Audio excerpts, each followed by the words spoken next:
Welcome to another episode of Promptly Speaking, IBPAP's official podcast. I am Jack Madrid, your host, and today we have our special guest, Mr. David Leechiu, the CEO of Leechiu Property Consultants. He needs very little introduction, being a legend of the Philippine real estate scene. Let's welcome David to the show.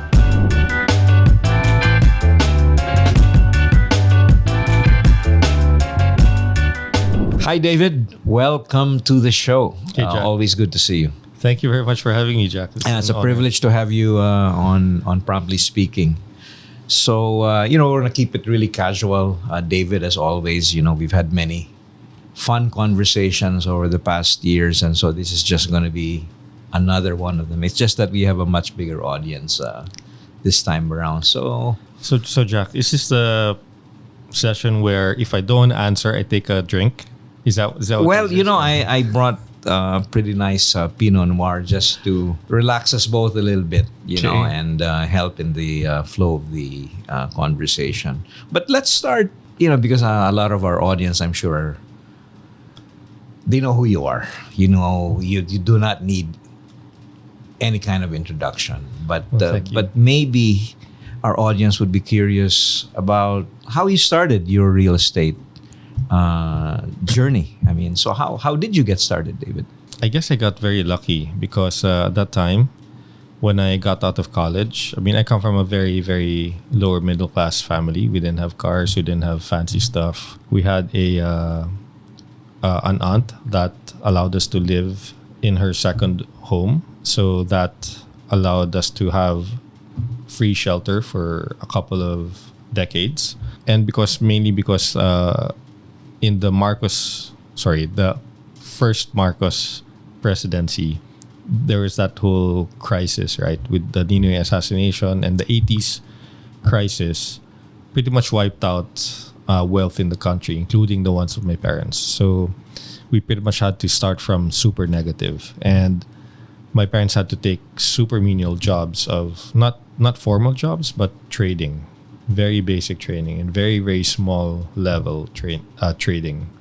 And by small, I mean we're selling food to office workers and stuff like that in the 80s.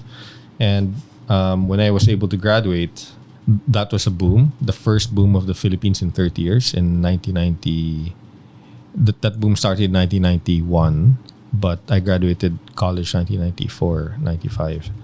And someone hired me, like a Taipan here, hired me from college to work in his paint company. And in that paint company, I saw the massive boom in real estate.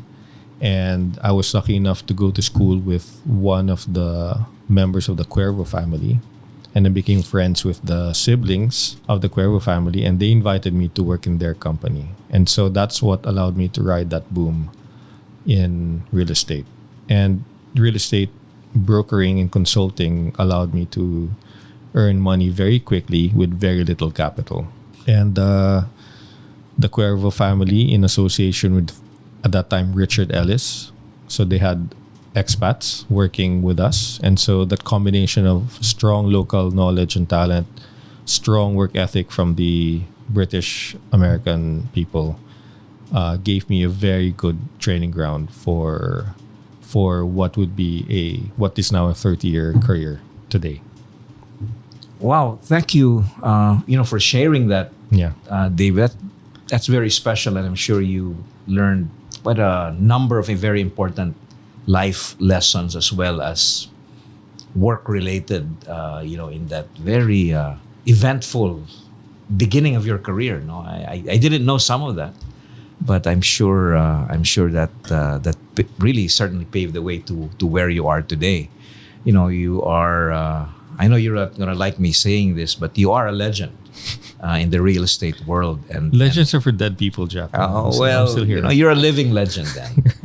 Perhaps I can then ask you. You are a maestro in terms of the art of the deal. What would you consider your greatest deal? Maybe the most prominent deal that I worked on was the sale of the Ortigas and Company stake to SM. And at that time, I was maybe 33. And I presented the idea for this particular block of shares that were available to SM. And I was 33 then, and I entered. And of course, to get there, it took us 10 years, 12 years to get to that room, in the sense that it took those shares 12 years to get ready. And me and my former father-in-law, Nando Camus, and I worked on that for 12 years to get to that point when it's ready for sale to someone. And as soon as that day happened, the next day we brought it to the C family. And imagine I'm 34. I'm walking into a room, 33 years old or 34 years old, and I'm walking into a room where there are 6 C siblings, SM siblings, plus the 3 or 4 of their best generals. And nobody's talking, and I'm like in this stage trying to sell to them the idea why it's a good thing to buy this portfolio. And I think even up to now, it's still the single biggest transaction that the C's have done in real estate. Of course, they've done so many other things, but in terms of buying something, that's probably the single biggest purchase they've done in Philippines. We're talking of the early 2000s here. Yeah, but mid 2000s. Mid 2000s. That's amazing. I was expecting a big property in BGC would be your deal, but this goes beyond a single property. We're talking of a very sizable stake in one of the country's biggest property developers, yeah. right? Selling it to another major, actually a conglomerate. Yeah. So what an amazing deal for a 34-year-old. Yeah, and it took us 4 years to conclude that transaction. And after you walked into that boardroom. Yeah, and it was terrifying because I felt like these are 9 of the sharpest people in the country. They're doing deals everywhere. They know everything that happens in the economy because they own the bank, they own the supermarket, they own the mall, movie houses. So they have such a deep understanding what's going on in this economy. So there's no faking it with these guys. They will smell BS a mile away, and you can never dare to even attempt to wing it in these meetings. And we're so relieved that it was so easy to do business with them. And we never signed contracts in them engaging us. It was all very old school. Word of, my word is my word and your word is your word, and we do a handshake, and this is the deal for us. They were so awesome. And it allowed me to appreciate who they are as people. Because prior to that, I only knew Big Boy, and I didn't really have a deep relationship with the other siblings, but that allowed me such a deep insight into how amazing these siblings were. I mean, they're just amazing. Yeah, thank you for sharing that, David. That's absolutely amazing. But it begs another question. I mean, you mentioned 12 years of preparation just to get into that room. What was that like? Did you know 12 years before that this deal was going to even be a deal? No. I mean, it took us 12 years because my father-in-law, who's connected to, Nando was connected to the Ortigas family, and there were many things happening in the corporate structure. We had to constantly prove our worth to be able to win that confidence from them to entrust us with that sale.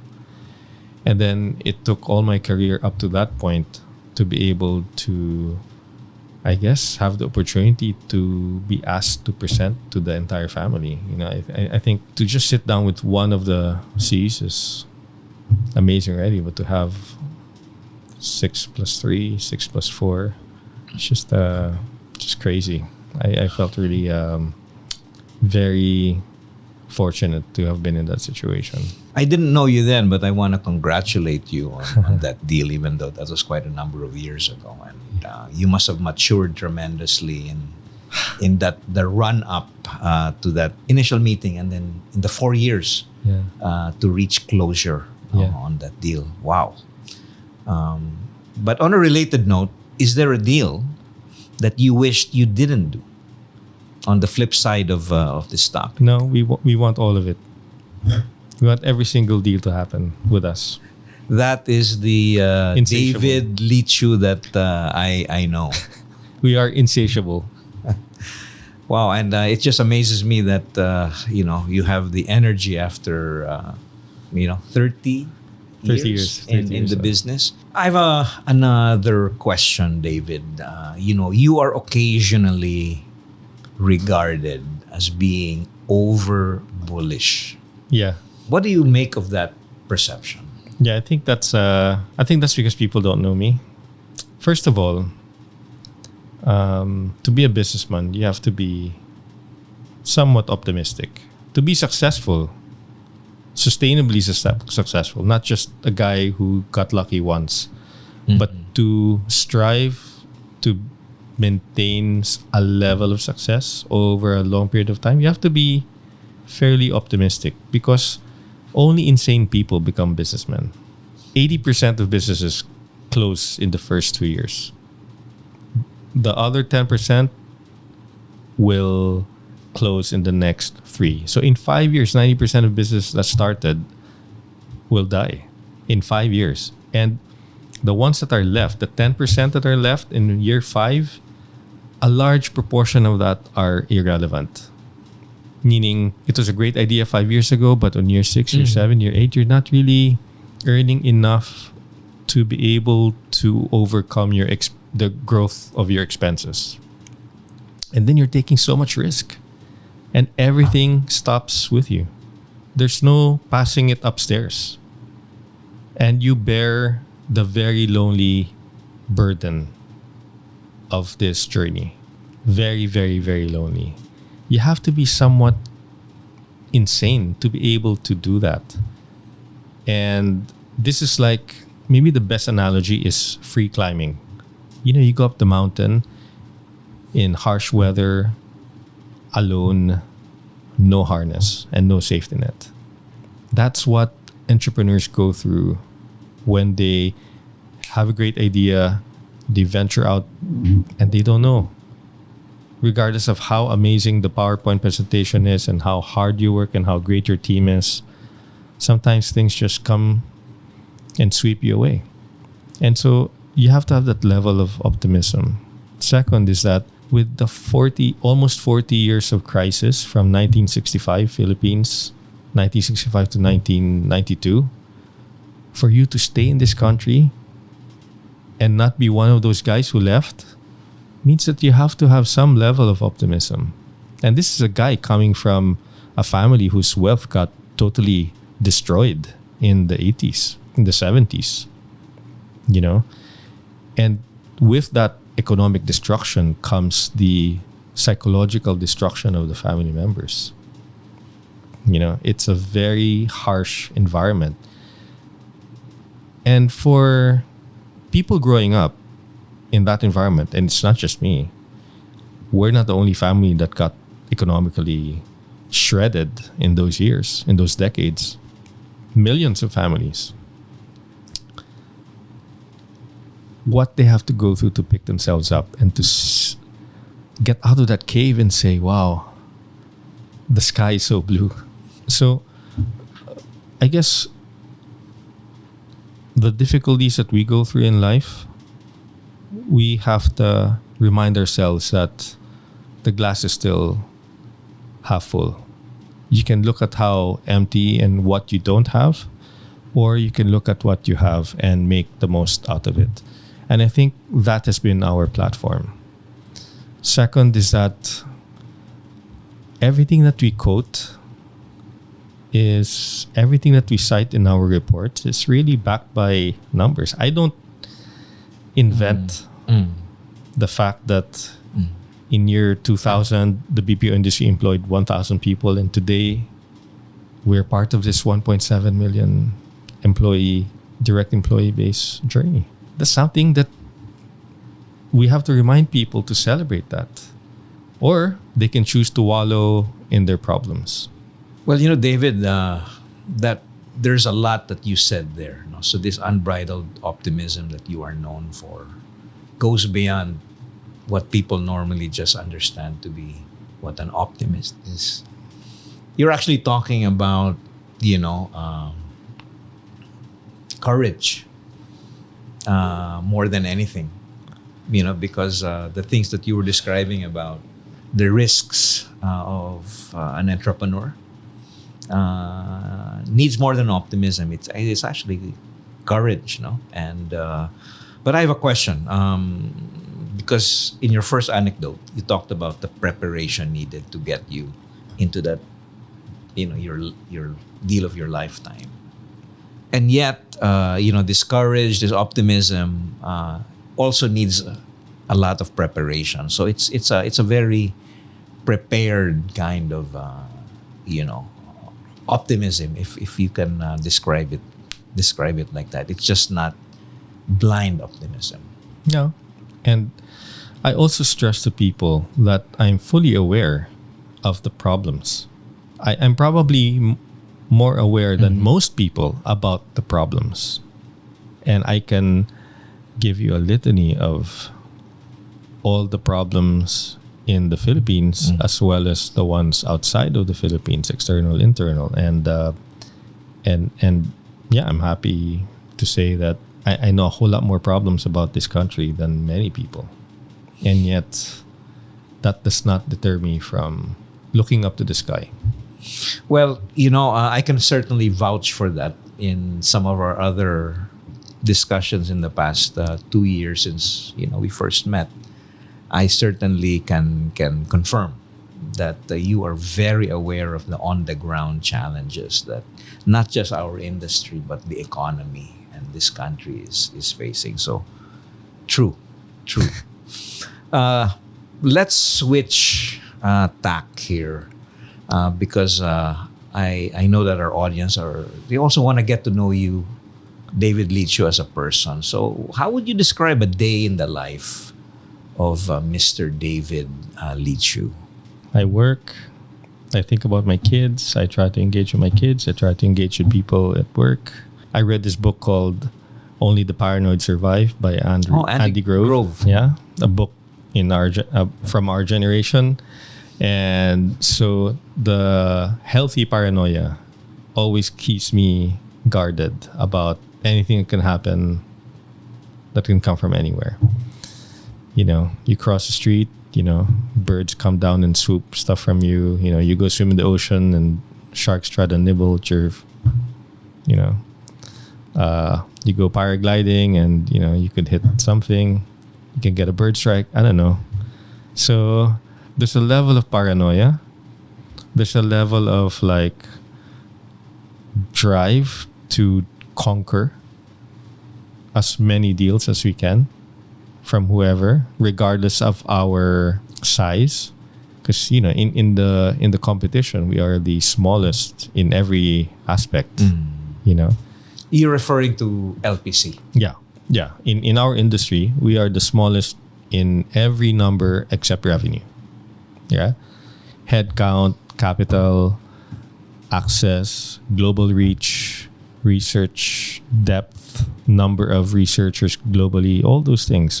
We're the smallest, but we're the biggest taxpayer amongst the 10 companies I compete with.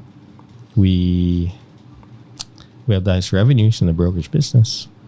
So pound for pound, you really punch way above your weight class. That's a lot of things to be we try. proud of, David.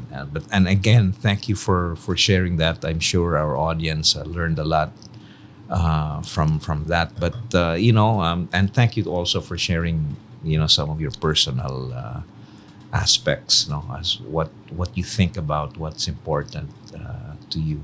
So on a related note, how would you describe how you unwind and recharge?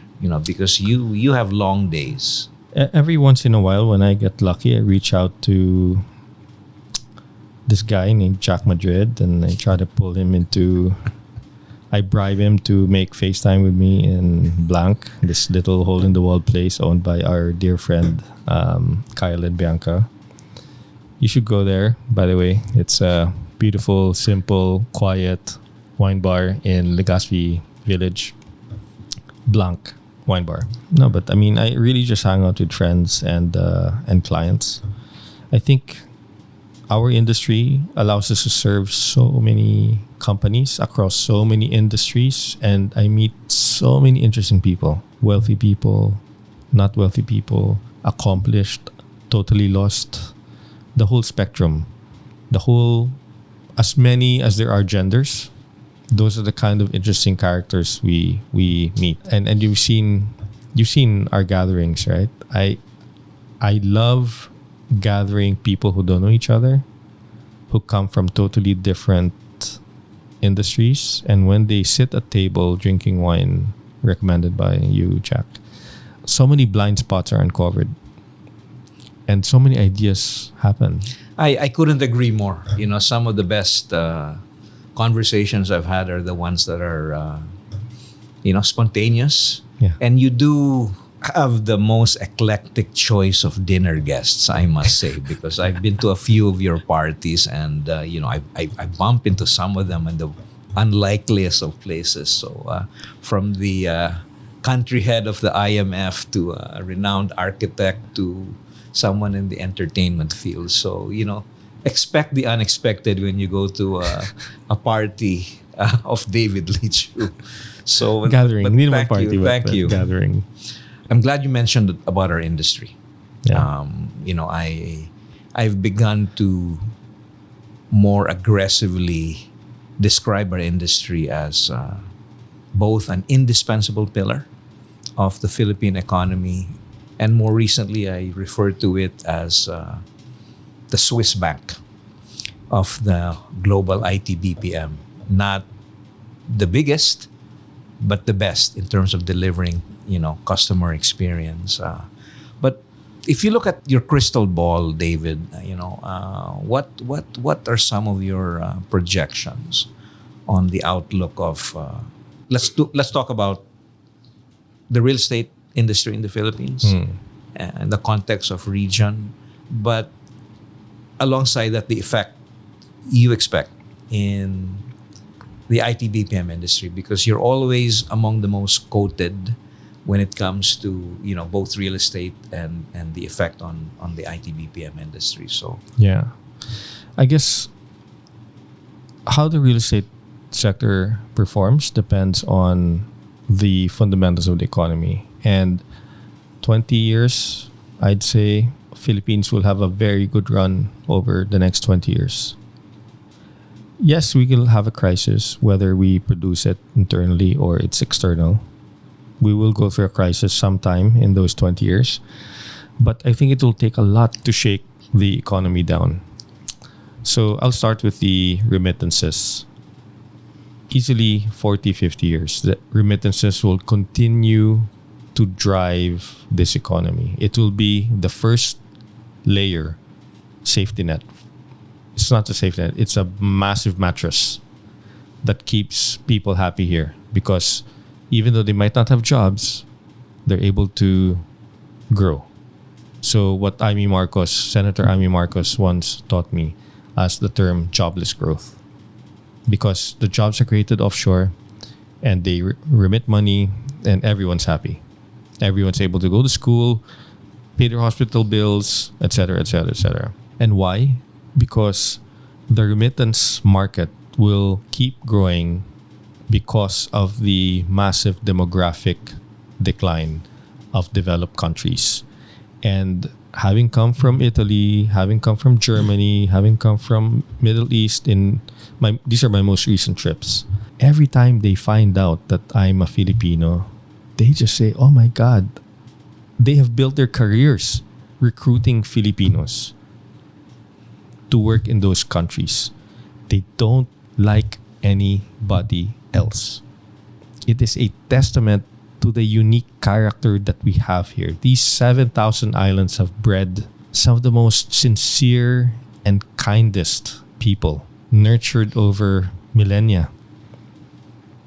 And we will continue to produce those people, regardless of the social havoc that having one parent abroad for almost all your life brings to this. Because so many people are picking up that slack. Yes, you might not have your mom for 10 years. You might not have your dad for 10 years. But you have your uncle, you have your grandmother, you have your sister. And there's so much compensation going on despite the loss of one or two parents. It's not like the closed societies in the West. And when I realized that in all these trips I've done, I actually was more at peace about the future of this country. It will always be it will always be lying on a good bed, this remittance market. It will just continue to grow. The dollars will continue to rise per capita. And the reverse is also happening. A lot of Phil-ums in particular are coming back every month. I'm hosting so many people from America that are thinking seriously, if they don't fully migrate back to Philippines, they will at least be here 50% of the time. They love what they see here now. And they totally appreciate it. And then there's the next layer, the BPO sector. Yes, everyone is deathly scared about the combination of work from home and job destruction caused by AI. And I think we are just going to be the caregivers. Us and the Indians are going to be the caregivers of AI. Now that ChatGPT has given birth to AI in the public persona, because prior to ChatGPT, it was all a very exclusive. AI was just in the minds of a few people. Yes. ChatGPT just brought it out to everyone. And so the birth of that baby in the public persona is now producing jobs for Filipinos and Indians to nurture this baby into adulthood. And so I think that is a 7-year period, at the very least. There's this article that came out yesterday. One of these big think tanks are saying AI job level premiums. I think Asim sent it to our chat group, no?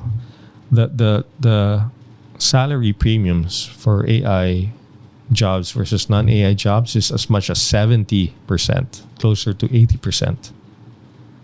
And in some cases, 150%. That massive, and that's in the US, job rates in the US, differentials. That premium is just going to give more reason to offshore those jobs to Philippines and India. And so I think personally, given everyone that I've talked to, that's a 7-year horizon. I'm not saying that there are no jobs being lost to AI today, but I think it will be compensated by this child rearing process for AI. I like the term caregiving because that's what we do best as Filipinos. And certainly, your comments give a breath of fresh air to all the, the paranoia of job disruption by AI. But I tend to agree that what generative AI will bring is really an opportunity to augment the performance of the Filipino workforce. At the end of the day, our country, our industry has grown to its 1.7 million scale, on this bedrock of Filipino talent. No? And I think we've shown historically how the workforce has proven its agility, resilience, despite all the headwinds, the natural disasters, and even a pandemic where our industry grew 300,000 jobs. I can't think of another industry that grew that much. So there's no need to prove the Filipinos' renown. So, but thank you for classic Leechiu optimistic view of the next 7 years, because there are a lot of naysayers these days. But and I certainly hope you're right, and I completely agree also what you said about the remittances being this mattress for the economy. So David, let's switch gears and have a little bit of fun. We have some unexpected questions for you. Let's rapid fire. What is your favorite Filipino food? Kare. Cat or dog? Cat. I like cats. Early bird or night owl? I think I know the answer to that. 24/7. 24/7. Oh, good answer. Favorite city? I would say Niseko. Favorite book? The Giving Tree. Nice. Wine or whiskey? I'm easy. I'll do anything. Pet peeve? Schemes. Hidden talent? Hidden talent. Oh, many. No, just kidding. Just one, David. Well, I try to draw. Lights on or lights off? One. Not so much. Just subtle. Dim. Yeah. And lastly, David Leechiu in one word. Happy. The optimist of David Leechiu. So, as we wrap up this episode, David, I think it's important to give you the opportunity to share any words of wisdom to entrepreneurs who might be listening, who are contemplating a future in real estate. Well, whether they go to real estate or anything else, in high school I had a teacher, and he said to me, when you don't know where else to go, look up. Wow. I'll have to think about that deeply tonight, but thank you for that, David. And I guess as a final question, in your words, can you describe the real David Leechiu? Whatever I say doesn't really matter about, it's better that others speak on my behalf. So that sounds to me like let the actions, let the results speak for themselves. That is who you are. Maybe, yeah. And certainly, even at you are younger than me, David. You have already achieved so much more than many can ever even aspire for. So I want to thank you for spending a valuable afternoon on this episode of Promptly Speaking. You're one of my favorite people to speak to on and offline, and work and out of work. So it's been a real pleasure having this conversation, and I'm sure our audience had a great time getting to know you a little bit more. So thank you again, David, for being here on this episode of Promptly Speaking. Thank you, Jack. It's a real honor to be here. Thank you very much for this. Woo!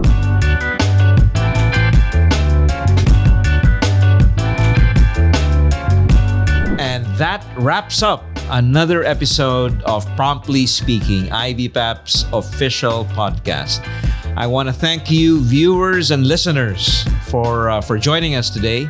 I hope you enjoyed the episode with Mr. David Leechiu, the CEO of Leechiu Property Consultants. And stay tuned for another episode of Promptly Speaking. Looking forward to having you guys join us again.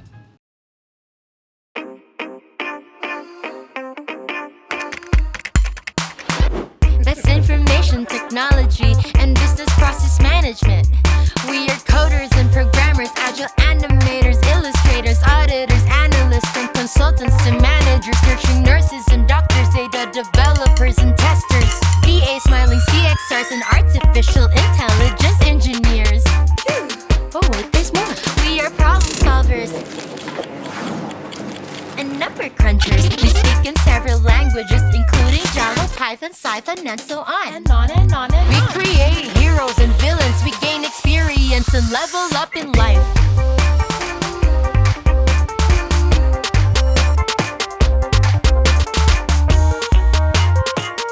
We are the IT BPM industry, working with the Philippines.